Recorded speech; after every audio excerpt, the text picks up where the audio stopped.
পথ চলতে চলতে হঠাৎ দেখা মেলে হজরত খাজা সালাম শাহ আল চিশতি নিজামী রহমত আলাইহি আসসালামের মাজার শরীফ, কুষ্টিয়া মিরপুর উপজেলা নওদা খাদিমপুর। খুব সুন্দর একটি জায়গায়, পদ্মা নদীর পাড়েই এই মাজার শরীফ। জানব তার জীবন কাহিনী, আসলে তিনি কেমন মানুষ ছিলেন, তার জীবন দশায় তিনি কি কর্ম করে গেছেন, তিনি কোথা থেকে এই এলাকায় এসেছেন। আসসালামু আলাইকুম। ওয়ালাইকুম সালাম। ভালো আছেন? আল্লাহ ভালো রাখছে। আমার নাম মোহাম্মদ খুরশেদ শিকদার। খোরশেদ শিকদার। আপনার বাসা? ঢাকা গালিমপুর খানহাটি। ঢাকা গালিমপুর খানহাটি। খানহাটি। এই যে হজরত খাজা সালাম শাহ চিশতি নিজামী রহমতুল্লাহ ইসলামের যে মাজারটা আমরা দেখতে পাচ্ছি, জি, এই সম্বন্ধে আপনি কতটুকু জানেন? আমি মোটামুটি জানি উনি ছোটোবেলায় বেরিয়েছে, হয়তো 10 থেকে 12 বছর। কোথার থেকে বেরিয়েছে? ঢাকা গালিমপুর খানহাটি থেকে, হ্যাঁ। নবাবগঞ্জ থানা, হুম। দোহার নবাবগঞ্জ যেটা বলে সেইটা। উনি বেরিয়েছে মনে করেন 10 থেকে 12 বছর হবে, পাকিস্তান পিউটে। উনি ভ্রমণকারী, ভ্রমণ করতে করতে করতে করতে করতে করতে উনি কোনো একদিন খাজা মঈনুদ্দিনের দরবারে যায়। উনি খালি খাজা মঈনুদ্দিনকে খুঁজতে খুঁজতে খাজা মঈনুদ্দিন আর পায় না। যে কোনো একদিন একটা ইলহাম হয় যে সালাম, তুমি আমাকে খুঁজে পাবা না। এটা কে বলে? খাজা মঈনুদ্দিন বলে। মানে ইলহাম। সাক্ষাৎ হয়, এলহামের সাক্ষাৎ হয়। তুমি আমাকে খুঁজে পাবা না, তুমি এক কাজ করো, তোমার গালিমপুর পীর ছিল, তোমার বয়স হয়েছিল না, তখন তোমার বয়স হয়েছিল না, তুমি যশোরে চলে যাও। যশোর যাইয়া হরজত সরপদ দেওয়ান নাম, তুমি তার কাছে মুরিদ এবং বায়াত হয়ে যাও গা, তাহলে তুমি আমাকে পাবা। এটা খাজা মঈনুদ্দিনের ইলহাম। তাই উনি ওখান থেকে ডাইরেক্ট যশোর আইসা পড়ে। যশোর আইসা হরজত সরপদ দেওয়ানের কাছে উনি বায়াত হয়ে যান। বায়াত হয়ে যায়, তারপরে উনি ভ্রমণকারীর মধ্যে দেশ বিদেশ ঘুরতে ঘুরতে ঘুরতে ঘুরতে সারা পৃথিবী ঘুরতে এক হিসাবে অনেক দেশে দেশে গেছে।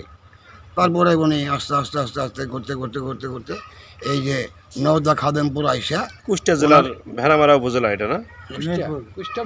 মিরপুর থানা, কুষ্টিয়া নওদা খাদিমপুরে এসে অবস্থান করে। এই নওদা খাদিমপুর আইসা অবস্থান কইরা উনি এখানেই উফাত হয়। এটা উপাত হয় উনি কত সালে? এটা উফাত হয় আজকে দেখো থেকে 1996 সালে। এখানে উনি স্থান করেন কত বছর? এখানে থাকার পরে তিনি উপাত হন।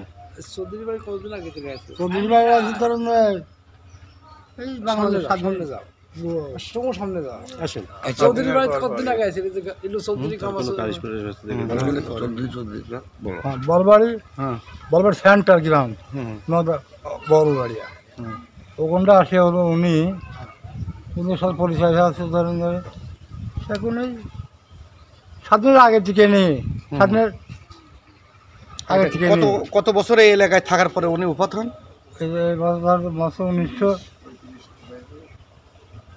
15 বছর আগে। আমার জীবনটাই ওনার সঙ্গে থাকেই, কারণ যে আমি মুরব্বী হয়ে গেলাম। তার মানে উনি কত বছর এখানে বসত করার পরে উনি বছর এখানটা কিছু ধরেন যে কারবারি করছি 30 বছর। 30 বছর থাকার পরে তিনি মারা যায় এই এলাকায় চলাফেরা করে। ওনার জীবন দশায় ওনার কোনো কারিশমা কি উনি দেখাইছেন যে এরকম আমি একজন ওলি মানুষ, যে আমার মাধ্যমে তার মাধ্যমে কি আপনারা কোনো কারিশমা কি দেখতে পাচ্ছেন? বহু জায়গায় যেমন ওর ভিতরে একটা কিছু বলে, যেমন একটা আপনি ওনার সঙ্গে একটা 2 নম্বরই করলেন, 2 নম্বরের প্রমাণটা আপনাকে একদিন পরে কি 1 ঘন্টা পরে দেখা যাবে, এমন লোক ছিল, এমন পরিস্থিতি অনেক হয়েছে। অলৌকিক অনেক দেখাচ্ছে ওনাকে। যেমন আমার আমি জীবন ওনার সঙ্গে বহুত কিছু আমার দেখছি। জীবনে আমি ওনাকে বলতাম যে চাচা আপনার আমি কোথায় যেয়ে পাবো, হুম, আমার একটা ঠিকানা দেন। উনি আমাকে বলতো দেখো বাবজি, আমি তোমার ঠিকানাটা পাইবা না, তুমি আমাকে, আমি এই যাবো যশোর, এই থাকুম খাদেমপুর, এই যাবো এই মাইজ ভান্ডার, এই যাবো আজমি শরীফ, আবার কেন আমি ওই অন্য অন্য ডিস্ট্রিক্টও যাই গিয়া, তুমি আমাকে খুঁজে কখনো পাবে না, আমি যে কোনো একদিন তোমাকে আমি নিয়ে যাব, হুম, তোমাকে আমি নিয়ে যাবো। আর উনি এইভাবে নাচতো আমার বাড়িতে, নাচতো। হুম। তাই আমি একটা প্রমাণ পাইলাম, উনি আমাকে আনে নাকি, উনি জীবিত থাকতে আমি এখানে আসি নাই কে। উনি চলে যাওয়ার 3 বছর পরে আমাকে ওনার এক ভক্ত আব্দুল শাহ নাম আছে, আব্দুল শাহ, হুম, এই দেশেই বাড়ি, হুম। উনি আমাকে যে নিয়ে আসে। এই একটা বহুত বড় অলৌকিক আমার জীবনের আর কি। উনি বলছে যে আমি ঠিকানা দিলে তুমি খুঁজে পাবা না, আমার কোনো ঠিকানা নাই। হুম। লাস্ট মুহূর্তে দেখলাম যে উনি চইলা যাইয়া এই 3 বছরের মাথায় আমাকে এখানে না অনুষ্ঠান করায়, আমি অনুষ্ঠানে এখানে শরিক হই। আচ্ছা, উনি তো আপনার চাচা, আমার আপন চাচা। আপন চাচা। আপন চাচা। ওনার পিতার নাম কি ছিলেন? ওনার পিতার নাম হলো ইব্রাহিম শিকদার, হুম। আর বড় ভাইয়ের নাম ইসহাক শিকদার, মেজো ভাইয়ের নাম মোতালিব শিকদার, আর ওনার নাম ছিল তখন আব্দুল সালাম শিকদার। সালাম শিকদার। এই সালাম শিকদার ইনি কত বছর বয়সে উনি এরকম দেশ ভ্রমণ উনি করতেন? 12 থেকে 13 বছর হবে। 12-13 বছর বয়সের থেকে উনি উনি ত্যাগ হয়ে গেছে গা, মানে বের হয়ে গেছে গা।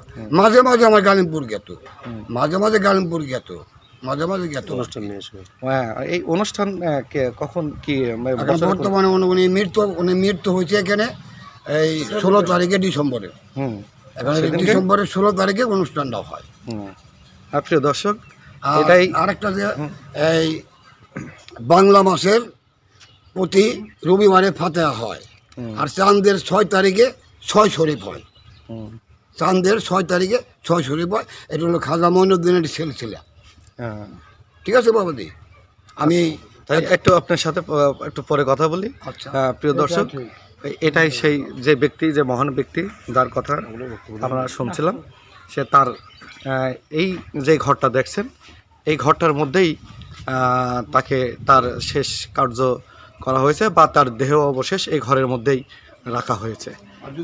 হ্যাঁ, যাওয়া যাবে। হ্যাঁ, না যাবো, হ্যাঁ যাবো। হ্যাঁ, আমরা সেটা দেখাবো। তিনি যেখানে তার রওজা মোবারক রাখা আছে, সেই রওজা মোবারকে যাব। এটা একটা সিন্দুক দেখছেন, খুব পুরাতন আমলের সিন্দুক, তার মাজারের পাশেই আছে। হ্যাঁ, এই যে আমি যাচ্ছি, দেখছেন, হ্যাঁ এটাই সে হজরত সালাম শাহ। এখানেই তাকে, এই ঘরটার ভিতর এখানেই সমাহিত করা হয়েছে, এখানেই সমাহিত করা হয়েছে।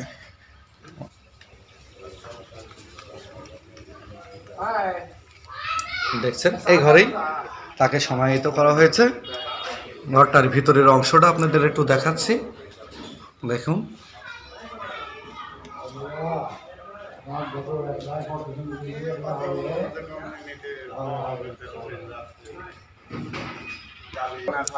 তাহলে চাচা, এনা এই যে সালাম শাহ, হযরত সালাম শাহ, ইনি কেমন মানুষ ছিলেন এখানে? আমার জানা মতে হুম, আমি স্বাধীনের আগে ওনাকে দেখছি, তখন এখানে থাকতো না উনি, হুম, তখন থাকতো ওই রোডের ওই পারে, হুম, ওই যে হাই স্কুলটা আছে না, ওখানে চৌধুরী নগরের একটা গোষ্ঠী বংশ আছে, ওই চৌধুরী বাড়ির একটা ছেলের কাছে থাকতো। তখন ওখানে থাকতে এখানে কিভাবে এই আসাম নামে একটা ছেলে, ওর সাথে একটু ওর সম্পর্ক হয় ওই বাজারের দিকেই। এখন ওর লাইন হওয়ার পরে উনি এখানেও থাকতো, আবার ওখানেও যাইতো। এখানে যখন একটু রাগ মনে ভাব হইতো, আবার ওখানে যাইতো। কিন্তু আমার জানা মতে উনি কোনো সংসার নাই, উনি কোনো বিথাও করে নাই। কোনো কিছু দেখেছেন আপনারা? আমার অলৌকিক দেখা হচ্ছে একটাই জিনিস, এই যে মানিকগঞ্জের হুজুরেরা ওই বড়বাড়ি সেন্টারে একটা বিশাল স্টেজ করছিল, গেট করছিল। এই রোডের পাশে বুঝি কোনো না, আসবে বিশাল না, একটা খাজা গেট বাবা ছিল। তা আমি আমার দাদাকেই ডাকতাম। তা আমার দাদা, কি অবস্থা, এখানে তো মানিকগঞ্জের হুজুর আসছে। তা উনি তখন বলল যে এটা তো ভান্ডারির আর খাজা বাবার এলাকা, তো খাজা বাবার আর ভান্ডারির এলাকায় তো মানিকগঞ্জের হুজুর আসতে পারে না। তখন দাদা অলরেডি স্টেজ হয়ে যাচ্ছে আর স্টেজ তৈরি হচ্ছে, আর আপনি কি বলছেন?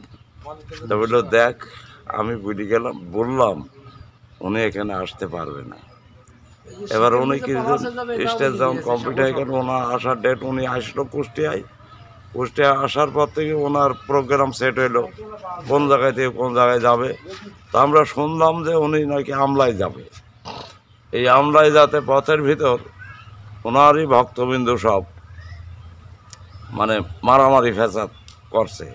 তখন উনি বলছে, মানিকগঞ্জের হুজুর, উনি বলছে যে কিরে আমার ভক্ত এখনও কোন রকম ফ্যাসাদে জড়িত। এই বলি উনি অসুস্থ হয়ে ওখান থেকে ব্যাখ্যায় উনি চলে গেলেন ওনার স্থান। তারপর দেখছি যে আমার এখানে ওই স্টেজে উনি আর ওনার কথাই সত্যি হইলো। আমার একের মানে এগুলো দেখা, ওলোকে সত্যিকারই অনেক বুঝছেন, এটি হচ্ছে আমার দেখা। সত্যি হলো খেলাধুলা কোনো সত্যি না। হ্যাঁ, যে ঘরগুলো দেখছেন ছোট ছোট করে ঘর রাখা হয়েছে, এই ঘরগুলোই এখানকার হযরত সালাম শাহর যারা ভক্তবিন্দু তারা এই ঘরগুলোই আসেন উপস্থিত হন। এই যে পাশে যে দুটো ঘর দেখছেন, তারা এসে এখানে বিশ্রাম নেন। হ্যাঁ, যে এখন এটা দেখতে চাচ্ছে যে যেই যেই মাজারটা দেখছেন, এটা এই সম্বন্ধে জানবো। উনি হ্যাঁ উনি এই জায়গাটা দিচ্ছে, উনি আর ওনার মা এখানে, হ্যাঁ ঠিক আছে, হুম উনি দান করছে এই জায়গাটা। হ্যাঁ, এই যে এটা এনার হেফাজতে সালাম শাহ এখানে আসেন। তারা পরবর্তীতে তারা মারা যাওয়ার পরে তাদেরকে এখানেই সমাহিত করা হয়।